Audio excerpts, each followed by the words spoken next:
Yo, what's up guys? Usapang Wild Forest na naman tayo. At sa video na to, pag-uusapan naman natin yung mga bagay na baka hindi mo pa alam dito naman sa Wild Forest para nga makatulong sa'yo mag-rank up naman dito sa game. So magbibigay ako ng 10 tips na malamang hindi pa alam ng karamihan ng mga beginners. Pero bago tayo mag-umpisa, kung content creator ka sa YouTube or sa Twitter at mayroon kang at least 2,000 followers or subscribers, ay pwede kang sumali dito naman sa Wild Forest Content Creator Program at naghahanap nga ng mga content creators. Ito namang Wild Forest para makasama ka dito naman sa $400,000 rewards pool na ipapamigay naman nila sa mga content creators at makakuha nga ng ilan ng mga Wild Forest packs para nga makatulong sa iyo dyan sa game or pwede mo ring ibenta dito naman sa marketplace. So ilalagay ko naman yung referral link ko sa baba para naman ay makasali ka dito sa program na to. Number 1 tip naman natin, double tap. Hindi pa siguro alam ng mga beginner na pwedeng mong i-tap dito sa map para nga automatic na pumunta yung units mo dito. So lahat ng mga unit mo pupunta dyan sa area na yan kung saan mo din double tap instead na i-drag mo yung unit. Pag start pa lang ng game ay ini-spam ko na yung double tap dito naman sa area kung saan ko gusto pumunta yung unit ko na yun. At yun din guys, kung gusto mong i-controlin lahat ng unit, pwede mong i-double tap instead na i-drag yung mga unit na yun. So para mabilis yung pag-command mo ng mga unit, isa yan sa tip na kailangan mong malaman.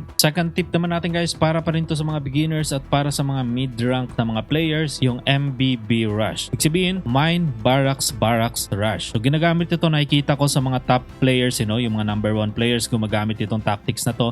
Ibig sabihin ay gagawa muna siya ng barracks at isang mine, tapos ang kasunod na niyang gagawin is 2 barracks ulit. Hindi pa siya babalik sa paggawa ng mine, So barracks ulit ang gagawin niya. Ang purpose niyan is para makaspam naman siya ng mga units at yun nga guys, mas mauna ka dito naman sa mga players or sa kalaban mo. Kung makikita nyo dito guys, gumawa yung kalaban ko ng 2 mine na instead na isa lang, At yun nga, nauna ako sa paggawa ng mga unit. So mas na-dominate ko yung game at ito nga lagi yung nagiging gameplay ko. Maliban na lang kung mayroon siyang mas mataas na level na unit is natatalo ako. Pero most of the time guys, ipanalo itong tactics na to. At yan nga yung pangalawang tip natin. Pangatlong tip naman natin, speed is king naman dito sa game guys, So ibig sabihin ay kailangan mo talaga dito mabilis, So yan, gumawa ako ng isang barracks, isang mine at kinuha ko nga yung isa at kailangan mo dito guys, is mag-spam ng mga unit. Kaya ang ginagawa ko talaga is 3 barracks sa umpisa at yun nga, depende sa mapa. Kung malaki ang mapa, pwede ka mag-mine para makasupport nga dito sa mga unit mo. Pero yun nga, after mo makagawa ng 3 barracks ay pwede ka na mag-spam ng mga unit at kailangan nga ay mabilisan ito guys, So after mo makagawa ng barracks, mag-press ka na kagad. Ibig sabihin, pressurein mo na yung kalaban mo at tuloy-tuloy nga yung paggawa mo ng mga units. Lalo na pag mayroon ka mga matataas na mga units, pwede ka mag-spam na mas marami pang unit. Dito kasi 2 unit lang yung nasa spam ko every time. So okay lang din yan. Dahil marami akong barracks, pwede ako mag-build ng mga units at i-keep nga yung pressure sa kalaban. So kung makikita nyo, gawa siya ng gawa dito ng mga mines at yun nga, sinisira ko lang din at binibigay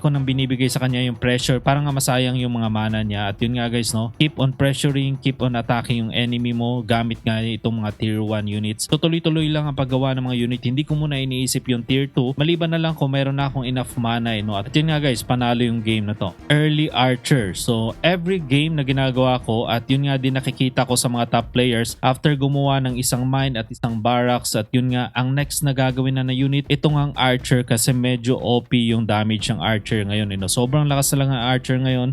So hindi mo na ako gagawa ng soldier or kung ano mang unit. Mas importante na makagawa ka dito ng archer kasi mas malakas yung damage ito. At ito nga yung pwede mong pang pressure sa kalaban. Kung makikita nyo, ini-spam ko lang yung mga tier 1 unit ko. Ini-spam ko yung archer. Pero umpisa talaga sa game ay kailangan mo makapag-spam ka ng archer. At yun nga guys, medyo panalo na kaagad ako sa unit dahil nga dito sa damage ng archer. Mataas talaga ang damage ng archer ngayon. So after ko manalo sa unang laban na yan ay tuloy-tuloy yung pressure ko dito sa kalaban na to. At yun nga guys, ini-spam ko lang yung archer at yung mga tier 1 unit ko nga at yun, keep pressuring lang, wag mong tigilang i-pressure yung kalaban. Hindi mo na tayo gagawa ng tier 2 unit, puro tier 1 lang at ganun din ang gameplay sa mga high tier level.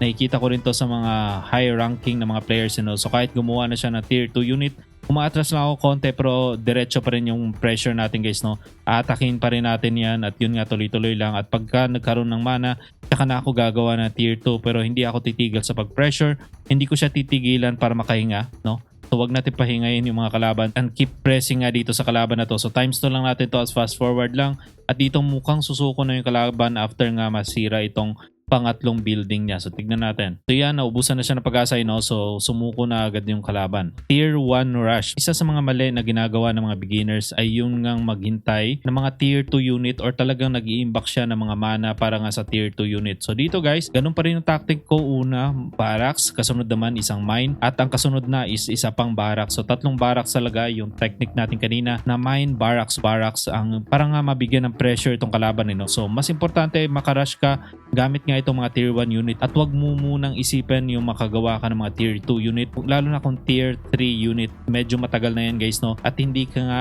aabot dyan pag high ranking na yung kasama mo, kasi nga sa sobrang bilis ng game ay tier 1 unit pa lang ay susuko ka na sa laban sa lakas ng pressure nitong mga tier 1 unit. So tier 1 rush lang, mas importante na palakasin mo yung tier 1 units mo kaysa sa tier 2 at ito nga mga tier 3 units. Tip number 6 naman tayo, equip skins. At merong mga players guys na meron silang skin pero hindi nila alam na pwede palang i-equip yung mga skins. So andito tayo sa in-game, dito naman under ng cards, dito natin makikita yung mga units. At yun nga, makikita nyo guys, mayroon ditong icon na helmets na unit na meron kang mga skin. So pag click natin yan at info nga, makikita natin merong skins na lumalabas dito. Ibig sabihin meron kang available na skin na pwedeng gamitin dito naman sa unit na to. At dito wala namang add yung mga skin pero nag-a-add kasi yan ng confusion sa mga kalaban, lalo na pag low tier unit. Hindi nila alam na parang ang lakas-lakas tignan ng mga units mo pero nag-a-add yan ng panic pag meron kang mga skin at mukhang malakas ka nga na player, lalo na pag nasa low rank ka pa lang papunta naman dito naman sa mid rank. Next naman natin guys, tip number 7, ito nga multiple hit and splash damage. So kung marami kang kalaban mga tier 1 at hindi ka nga nanalo dito naman sa mga tier 1 unit, lalo na pag nira-rush ka, meron kang mga unit na pwedeng i-counter dyan, yung nakakapag multi-hit at yun nga may mga splash damage. Ito na nga dyan,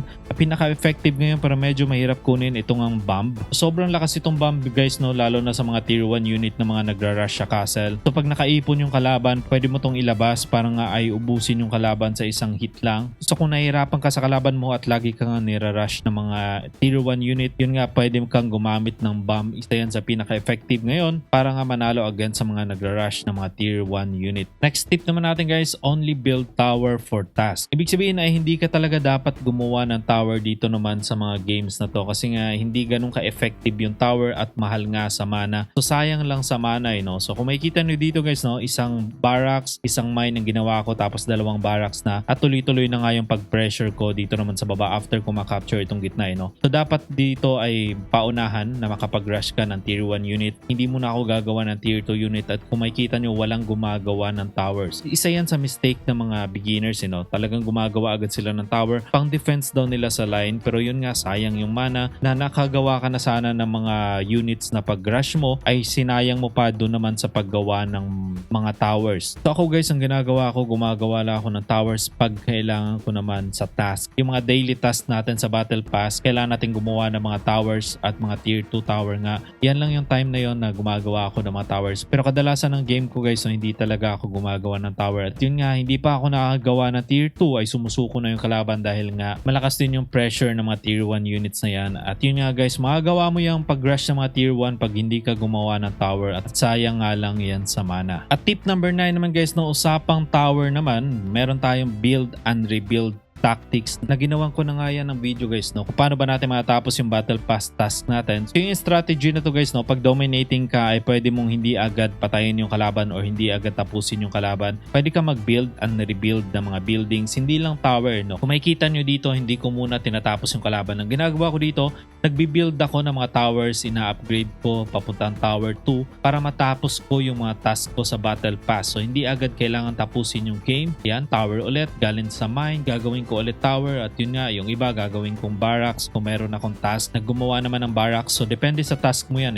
So pag fast forward natin to, makikita nyo, paikot-ikot lang ginagawa ko. Pag-re-rebuild ako ng barracks, tapos i-re-rebuild ko ulit ng mine habang gumagawa naman ako ng mga units. Pero nakaipon lang yung mga unit na yan. Pwede ako umatake konti pero hindi ko agad tatapusin yung game. Dito ulit, gumagawa ako ng barracks tapos nire-rebuild ko papunta naman dito naman sa mine. At yun din, gagawa ako ng tower. Pwede kong i-upgrade yung tower at ay i-rebuild ko ulit yan. Papunta ulit sa mine para lang makatapos ako ng mga task dito naman sa Battle Pass. So fast forward natin to. Yan, hindi ko pa rin naatake yung kalaban kasi nga nagpapatapos pa ako ng mga task para marami akong task na matapos dito naman sa pag-build ng mga building at sa pag-rebuild. And last but not the least guys, usapang build and rebuild dahil nga madali na lang natin matapos yan. Gamit nga yung strategy na yon dito naman sa Battle Pass ay tip number 10 naman tayo, finish all your tasks. Umiikot yan throughout the day pag meron ka natatapos at yun nga every day ay nauubos pala yung mga tasks na yun. So after ko mapaikot yung mga tasks na yun para ma-maximize nyo yung reward dito naman sa game kasi every day pwede nyo ubusin yung mga tasks. So finish all your tasks sa araw na yan para sa next day meron ka ulit ibang batch na mga tasks para nga mag-level up dito yung Battle Pass. Yan, level 32 na yung sa akin at naubos ko na yung task ko. So maghihintay na lang ako ng replenish niyan para naman sa araw na to. So iikot yan So ubusin nyo yung task na yan. Sayang pag di naubos, next day ay magre-refresh naman yan. So yun yung mga tips and tricks natin guys na yun nga nakikita ko rin sa mga top players sa mga ilang mga video. So kayo naman anong mga tips na meron kayo, lagay nyo naman dyan sa comment section sa baba. At yun nga guys, sana nakatulong tong video na to lalo na sa mga beginners at sa mga gustong tumaas pa yung rank dito naman sa Wild Forest. At syempre huwag nyo kalimutan mag-subscribe sa ating channel at i-click ang notification bell para lagi naman kayong updated sa usapang Wild Forest. Pakilike na rin po at share itong video. See ya guys!